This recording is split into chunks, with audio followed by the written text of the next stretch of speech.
Olá novamente, pessoal. Nós vamos dar início agora à nossa segunda parte da aula e de modo que vamos tratar especificamente agora nessa aula sobre alguns sistemas específicos do nosso organismo, como por exemplo o sistema cardiovascular, o sistema linfático e o sistema imunitário ou imunológico, sendo que de certa forma que o sistema linfático e imunológico eles meio que se completam. Então, vai ser bem rápida a explicação sobre esses dois sistemas, de modo que essa aula vai voltar principalmente aqui para o sistema cardiovascular. Bem, quando a gente está falando de sistema cardiovascular, a gente vai estar especificando aí como que o sangue ele vai circular por todo o nosso organismo, de modo que esse sangue no nosso organismo, como vocês previamente já devem saber, ele é impulsionado aí graças às contrações musculares cardíacas, no caso, que é realizada pelo coração. Então, esses processos de contração muscular vão impulsionar esse sangue para as demais partes do corpo, para que ocorra aí principalmente o transporte de oxigênio e outros oxigênio, gás carbônico, e também outros nutrientes aí ao longo do organismo. Quando a gente está falando do sistema cardiovascular, a gente também tem que relacionar aí a esse sistema diferentes estruturas que vão estar atuando especificamente para a efetivação desse processo, que é um processo longo e, de certa forma, complexo. Quando a gente está falando do sistema cardiovascular, a gente tem que se remeter principalmente ao coração, né? Tendo em vista que é ele que vai impulsionar no organismo humano esse sangue para as demais partes do corpo, o que eu já falei anteriormente. Aí, além do coração, existem estruturas por onde esse sangue ele vai circular, que no caso a gente denomina isso de vasos sanguíneos. E em nosso organismo, a gente tem três tipos principais desses vasos sanguíneos, que seriam as artérias, as veias e também os capilares. Cada uma dessas estruturas aqui, desses vasos sanguíneos, eles vão desempenhar funções específicas aí para a efetivação desse sistema cardiovascular.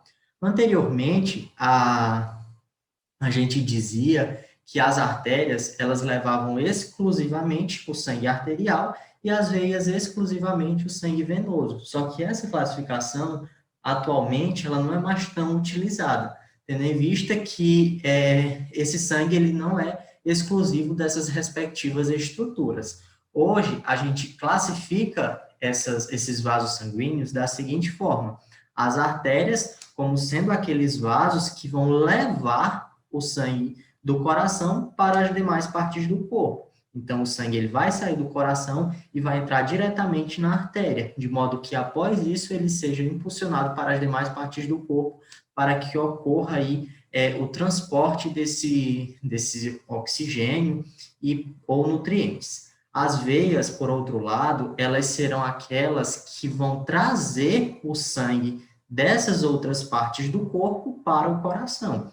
Então, a gente vai ter aqui a artéria, que vai levar o sangue do coração para o corpo, e as veias que vão trazer o sangue das demais partes do corpo para o coração.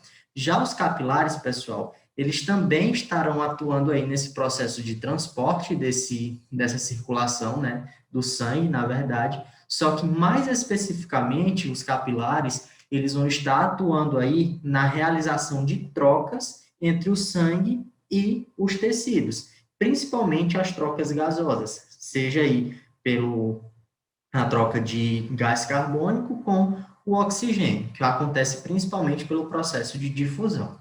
Então, estruturalmente falando, a gente tem essas diferentes estruturas aqui, como, por exemplo, as veias, as artérias e os capilares. As artérias, pessoal, como vocês podem observar, ela tem uma estrutura mais espessa, como se ela fosse mais grossa. Isso por quê? Porque ela vai estar conectada diretamente com o coração. Então, quando o coração impulsionar esse sangue através das contrações musculares, esse sangue ele vai ser impulsionado para o organismo de forma muito intensa. Então, essas artérias, elas precisam ter essas estruturas mais resistentes para poder aguentar essa pressão do sangue quando ele sai do coração. Já as veias, elas não têm toda essa estrutura rudimentar que as artérias têm. tendo em vista que ela, na verdade, as veias, elas vão levar o sangue das demais partes do corpo para o coração. Então, não vai ter mais toda essa pressão. Na verdade, as veias, elas dispõem de outras estruturas que auxiliam aí nesse transporte do sangue por as suas estruturas.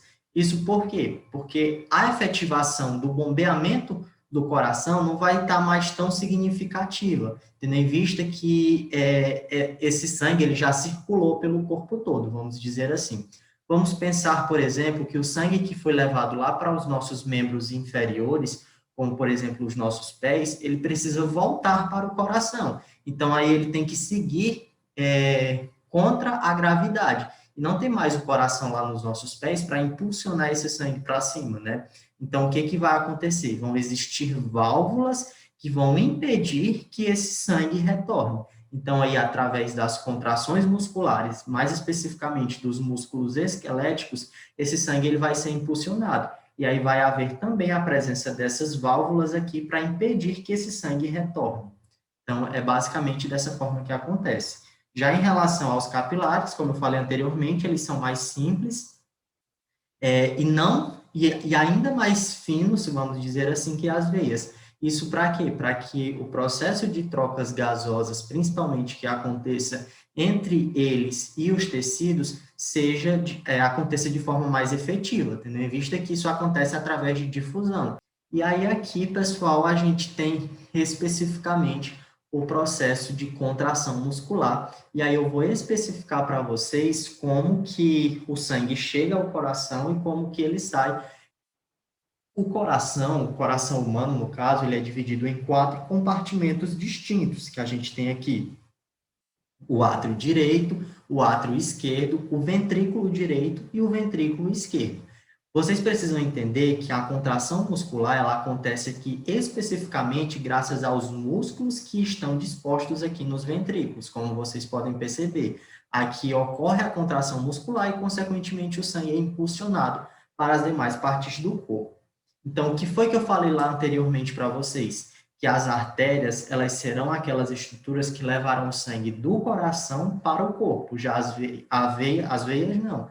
Elas serão as estruturas que trarão o sangue das demais partes do corpo para o coração. O sangue, pessoal, ele vai chegar ao coração por intermédio aqui das veias cavas, tanto as veias cava superior quanto a veia cava inferior, de modo que ele vai chegar primeiramente aqui no átrio direito. Então, o sangue ele chega aqui através dessas veias cavas e cai no átrio direito. Após ele cair no átrio direito, ele vai entrar para o ventrículo direito. Quando ele entra no ventrículo direito, ele vai sair do ventrículo direito em direção ao pulmão, para que ocorra aí o processo de hematose, que no caso é a oxigenação desse sangue. Então, ele vai sair desse ventrículo aí por intermédio da artéria pulmonar. Então, ele sai pela artéria pulmonar e vai lá para os pulmões para a realização desse processo de hematose. Após esse sangue ser oxigenado, ele vai voltar para o coração novamente. E aí ele chega aos corações por intermédio das veias pulmonares, que são essas veias aqui. Então, ele vai chegar, quando ele chega pela segunda vez ao coração, já oxigenado, porque o sangue que chega primeiramente lá pelo átrio direito, ele vai ser rico em gás carbônico. Já o sangue que chega aqui pelo átrio esquerdo, ele vai ser rico em gás oxigênio. Então, ele vai chegar aqui no átrio esquerdo, depois vai ser direcionado ao ventrículo esquerdo. Quando ele chega ao ventrículo esquerdo, ele vai sair desse compartimento aqui por intermédio da artéria aorta e vai seguir para as demais partes do corpo. Aí, quando ele chegar nas demais partes do corpo, lá por intermédio dos capilares, vai haver aí as trocas gasosas ou as trocas de nutrientes, de modo que ele vai seguir novamente todo esse percurso para que seja efetivado aí o sistema cardiovascular. E aí aqui, pessoal, é apenas uma representação de como acontece esse processo de contração muscular. Uma coisa que é interessante vocês saberem é que quando a gente está falando de contração muscular, a gente tem 2 tipos básicos de contração, que seria aí a sístole e também a diástole.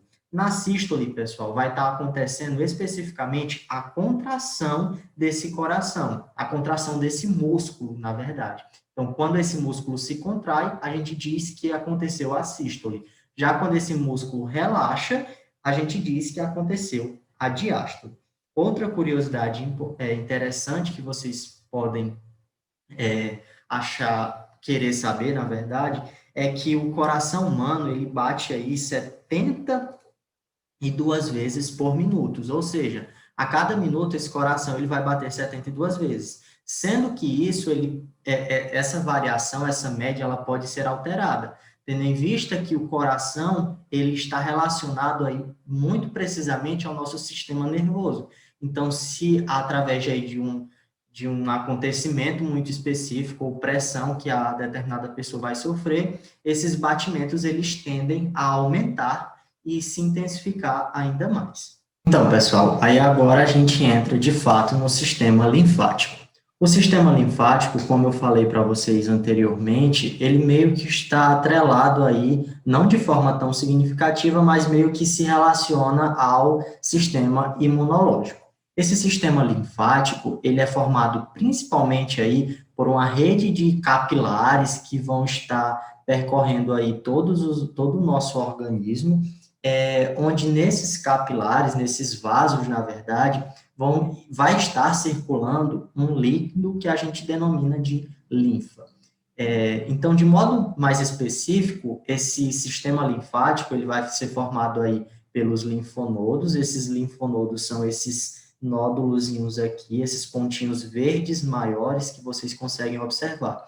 Nesses linfonodos, pessoal, vai ter a presença principalmente de células de defesa, porque quando essa linfa, que é esse líquido que vai percorrer por esses vasos, passarem por eles, eles meio que vão filtrar essas substâncias, que eu vou explicar mais detalhadamente lá na frente. Então, é por isso que, de certa forma, a gente diz que o sistema linfático está relacionado ao sistema imunológico, por conta da presença dessas células de defesa aqui dentro desses linfonodos, ou nódulos linfáticos, como preferirem chamar. Além disso, a gente vai ter a presença aí de vasos e capilares linfáticos, que, como eu falei, são esses vasos aqui, onde essa linfa, esse líquido vai estar percorrendo por dentro dele, além dos órgãos linfáticos, que a gente pode detalhar em um outro momento, como o timo, o baço, dentre outros órgãos que vão estar atuando aí nesse sistema. Mas qual seria a principal função do sistema linfático? Dentre todas as funções do sistema linfático, a que é mais discutida e a que é mais recorrente aí seria a remoção dos fluidos em excesso dos tecidos corporais. Aí eu falei para vocês que o sangue ele percorre sempre dentro de vasos, né? Seja dentro de veias, artérias ou capilares. Só que chega a determinados momentos que acontece aí a troca entre o sangue e os tecidos, lá por difusão. Só que pode acontecer do vazamento de fluidos para os tecidos, para o meio externo desses vasos, que no caso seria aí basicamente o plasma desse sangue, a parte líquida desse sangue vazando.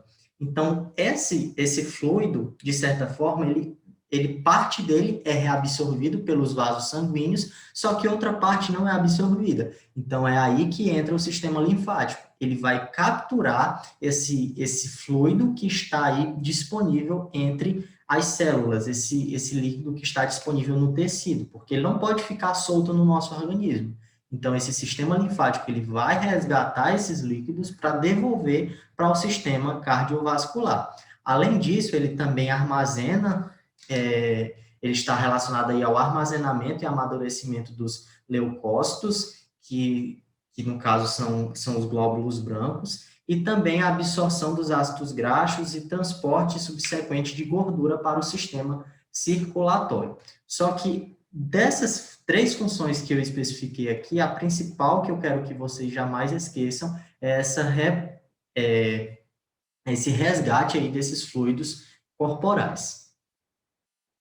Aí aqui eu tenho algumas estruturas desse sistema linfático, como eu posso mostrar aqui para vocês, que são principalmente os capilares linfáticos. Esses capilares, assim como os capilares lá do sistema circulatório, eles vão resgatar, são eles que vão resgatar desse meio externo, esses fluidos que vazam da circulação sanguínea.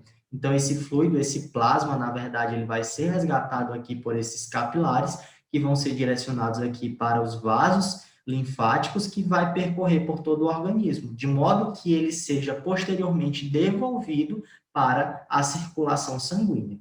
Aqui é apenas uma representação desses vasos linfáticos, onde a gente tem a presença aqui daquelas mesmas válvulas que eu especifiquei lá nas veias do sistema circulatório. Isso porque aqui nesse sistema linfático a gente não vai ter a presença aí do coração para impulsionar esse fluido, né? Então essas veias elas vão estar aí atuando especificamente nesse processo de condução desse fluido em um fluxo unidirecional.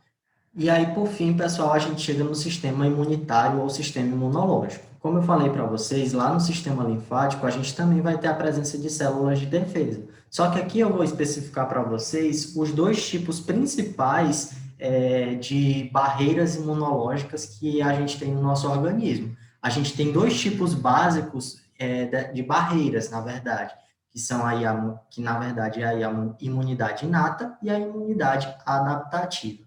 Essa imunidade inata, ela é caracterizada por ser aí uma barreira inespecífica e uma barreira inicial do nosso corpo. Inespecífica por quê?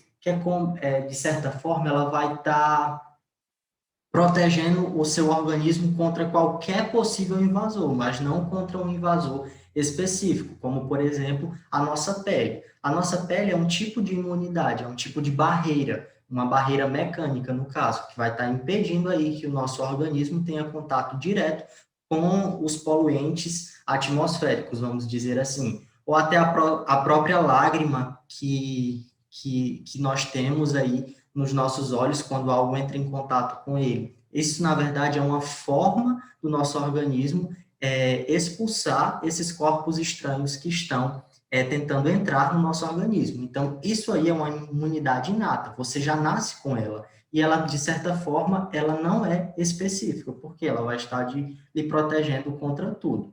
Já a imunidade adaptativa ou específica, ela normalmente ela é adquirida aí ao longo da vida. E ela vai ficando mais, como é que eu posso dizer, mais específica ainda à medida que você é exposto a determinados patógenos, a determinados problemas. Imunidade específica ou adaptativa, a gente vai ter a presença aí dos anticorpos, que são os famosos linfócitos T ou linfócitos B. Então, eles vão estar atuando aí especificamente, de forma específica, contra determinados patógenos, seja eles bactérias, vírus ou outros possíveis invasores que a gente venha a entrar em contato. Então, por exemplo, é a partir daí, na verdade, que são originadas as vacinas. Então, a gente tem um determinado vírus, um determinado patógeno, por exemplo, e aí, a partir do momento que eu entro em contato com esse vírus, o meu próprio organismo vai criar uma imunidade, uma barreira contra ele. Então, o que seriam as vacinas, na verdade?